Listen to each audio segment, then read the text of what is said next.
யோசிப்பான் பாருங்க. சே, நான் என்னோட ஸ்வாட பத்தி மட்டும் தான் யோசிச்சேன். அவங்கிட்ட வாள் இருக்குன்றதே நான் யோசிக்கவே இல்லையே. என்கிட்ட இருக்குது வாளு, நீ எல்லாம் என்னடா பெரிய புண்ணாக்கு அப்படின்னு நான் நினைச்சிட்டு இருந்தேன். பார்த்தா அந்த டிராகன் மோனார்க்கு அவனோட வாளை வச்சு அடிச்சிட்டான். இதுக்கப்புறம் நான் அடிக்கிற ஒவ்வொரு அடியிலும் கொஞ்சம் உஷாரா தான் இருக்கணும் அப்படி நம்ம ஹீரோ மனசுல நினைச்சிட்டு இருக்க. அந்த டிராகன் படுபாவி பைய மேல பறந்து நின்றுப்பான் பாருங்க. என்னடா பண்ண போறான் அப்படின்னு பார்த்தா நம்ம என்ன நினைச்சிட்டு இருந்தோம், அவனால வாயில மட்டும் தானே நெருப்பிட முடியும்னு நினைச்சிட்டு இருந்தோம். ஆனா அவன் போர்ட்டல் ஓபன் பண்ற மாதிரி தனித்தனியா ஃபயர் பாலை கொண்டு வந்து நிப்பாட்டி வச்சிருப்பான். என்னடா குரலி வித்தியெல்லாம் காட்டுற அந்த மாதிரி இருக்கும். அது எல்லாத்தையும் ரெடியா வச்சுட்டு ஃபயரை உருவான் பாருங்க.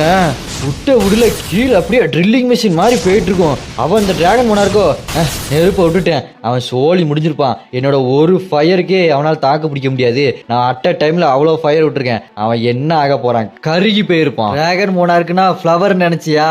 ஃபயர்ரா, வைல்டு ஃபயர் அப்படின்னு அந்த டிராகன் மோனார்க்கு நினைச்சிட்டு இருக்க. அப்படி டக்குன்னு அந்த டிராகன் மோனார்க்கு ஏதோ மாதிரி ஸ்ட்ரைக் ஆகும். அவனும் என்னது இது அப்படி ஒரு மாதிரி முழிச்சுக்கிட்டு பார்த்துட்டு இருப்பானா. அப்போ நம்ம ஹீரோ இந்த வச்சுக்க அப்படின்ற மாதிரி ஸ்வாட ஒரு சொல்லிட்டு வீசியிருப்பான் பாருங்க. அது அப்படியே அந்த நெருப்பெல்லாம் தாண்டிட்டு அவனோட ரெக்கையில ஒரு ஓட்டை போட்டுட்டு பறந்து போகும் பாருங்க. அதை அந்த டிராகன் மோனார்க்கு எதிர்பார்த்திருக்க மாட்டான். அவன் கத்துவான் பாருங்க வழியில, டே அது என்னோட ரெக்கடா, நீ என்ன நினைச்ச அப்படின்னு அவன் கடுப்பாக. இங்க அதுக்குள்ள நம்ம ஹீரோ ஈட்டி மாதிரி ஏதோ ரெடி பண்ணிட்டு இருப்பான் அவனோட ஷேடோ பவர் வச்சு.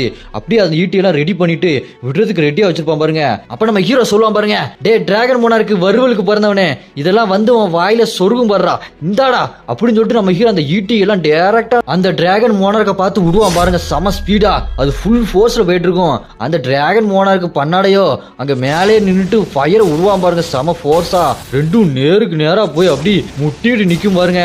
அதுவா இதுவா இதுவா அதுவா அப்படின்ற மாதிரி நம்ம ஹீரோ கீழே இருந்து அவனோட ஈட்டிக்கெல்லாம் ஃபுல் ஃபோர்ஸ் கொடுத்து மேலே தள்ளிட்டு இருக்க.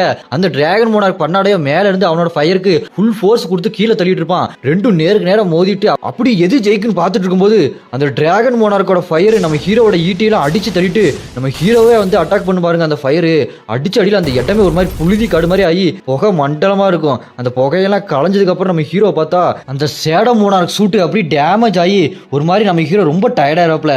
டயர்ட் ஆயிட்டு அந்த சூட்டை விட்டு அப்படியே வெளியே வந்து நம்ம ஹீரோ கீழே உட்காந்துட்டு அப்படியே பெருமூச்சு விடுவார் பாருங்க. இந்த ஷேடோ மோனார்க்கோட சூட்டு என்னோட ஸ்டாமினாவை ரொம்ப இழுக்குது. இதை யூஸ் பண்றதுக்கு ரொம்ப பவர் தேவைப்படுது. அதனால என்ன, நான் இதை கொஞ்சம் வேற மாதிரி யூஸ் பண்றேன். இருக்குடா உனக்கு டிராகன் மோனார்க்கு அப்படி நம்ம ஹீரோ மைண்ட்ல யோசிச்சுட்டு இருக்க. அந்த டிராகன் மோனார்க்கு டிராகன்ல இருந்து ஹியூமன் ஃபார்முக்கு மாறி அப்படி நெருப்புக்குள்ள இருந்து வருவான் பாருங்க.